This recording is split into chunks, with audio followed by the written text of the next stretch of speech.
Hi, I'm Steve Mullenix, and I'm a member of the North Carolina Colleague Assistance Committee and a psychologist in private practice.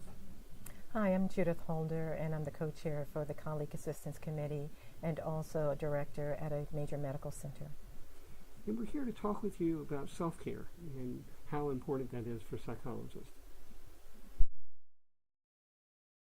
And maybe we can first talk about what self-care is. And Right. self-care is a term that really came from the 12-step programs decades ago, and it's been adopted by many professional associations as a way to talk about what you need to do to develop resilience. And it has to do with being aware of one's psychological, mental, physical, intellectual well-being and what you do to kind of maintain those.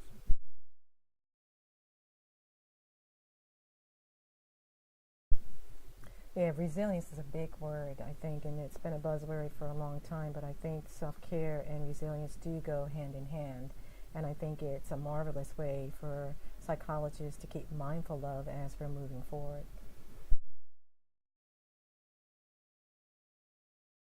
Yeah, psychologists, because we work in such isolated settings, usually one-on-one, working with people intensely in what we do, we can kind of forget about that we need to take care of ourselves too. Our training doesn't make us immune.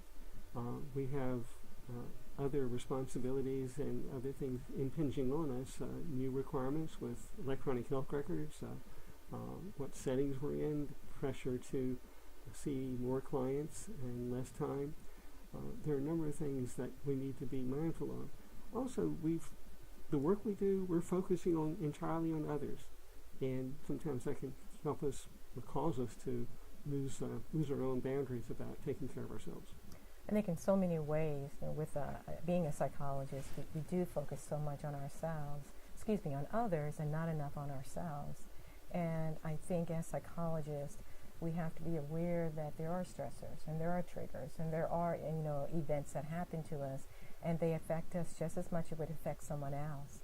And so being able to be mindful that as psychologists, we've not on a daily, maybe on a monthly, every several months, we really need to check in to make a determination of where we are with our own stress and all the activities that are going on in our life.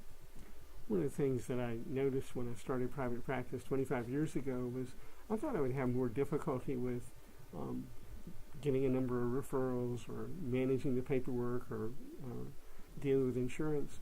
But what I found really striking was how to keep myself fresh from the beginning of the day to the end of the day, and also like that from the first day of the week to the end of the week.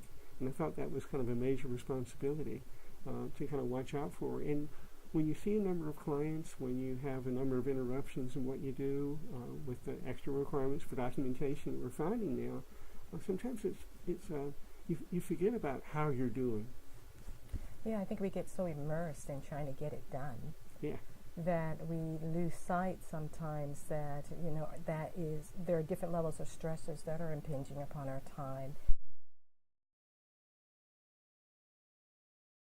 Administratively as well as client-wise, some clients take more energy from us than other clients. And, I think of sometimes in the beginning part of your career, they may be feeling like you are doing a sprint. Yeah. Yeah, and then you realize as you move further into your career that you really have to pace yourself. And one of the things for self-care for early career psychologists is how am I pacing myself? Yeah. Through this process and being aware where my tank is getting a little bit low and what do I need to do about it.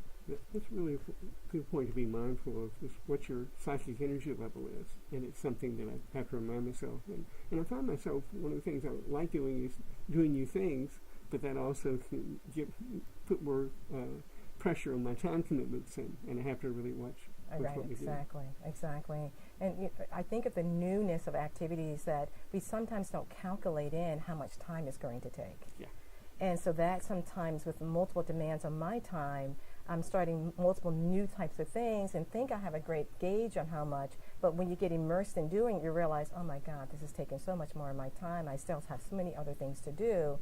And so I know as a psychologist, I have to be mindful of self-care so that I'm not burning myself out. Yeah. I think with our clients, we can watch and they can we can talk with them about how they're distracting themselves from not dealing with the issues that need to be done. And we can do that ourselves by staying busy, or you and I both have a number of roles, not just seeing people one-to-one.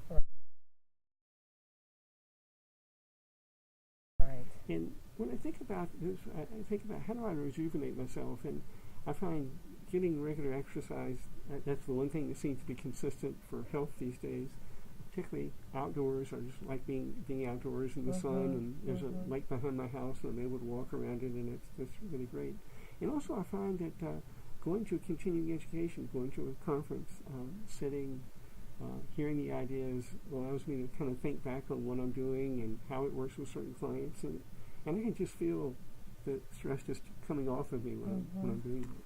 I think that is a common theme for me too, is when I go to a conference with new information that allows me to think in a different way, that engages different part of my brain, that brings up that excitement. It's like the release of endorphins, that rejuvenates and recharges you. Other things I think that are helpful for me is meditation, to having quiet time, quiet my mind, quiet my body, and have time just to be with myself without having any distractions, and having a special time during the day, or in early morning or in the evening time when I come in at work, as an opportunity just to be able to have that quiet time to rejuvenate myself. And then you said something too that's important to me, is being out in nature. There's something about being in nature that is inspiring, that is invigorating. As you're walking and you're seeing new things, I just find that it's very helpful for me. That's really true. Just echoes or something about it, and I hate it when it gets below freezing, or and I'm not able to do that. Right. Well, we wanted to share with you some of these ideas, and we're talking about it from our perspective of what works for us, but to be mindful of your own gas gauge, your own psychic energy level, and to think about what sort of things you can do to get back perspective and develop your resiliency. And again, to remember that your own self-awareness is the best way of taking care of yourself. And that self-awareness really ties into what I like to say, if I were to leave viewers with one thing, is that you deserve it. You deserve to be able to take care of yourself, to be mindful of what rejuvenates you, be aware of that mind-body connection. You deserve to do those things that allow you to have a greater sense of well-being. And the more that we feel good about ourselves, it gives us more energy to work with our clients. And I think we sometimes we make ourselves second to our clients, but a new concept maybe is make ourselves first to our clients, to have more energy to be able to then give to our clients. Then we'll be better. Yes. Well, thanks for checking out our video, and have a good evening. Thank you very much. Take care.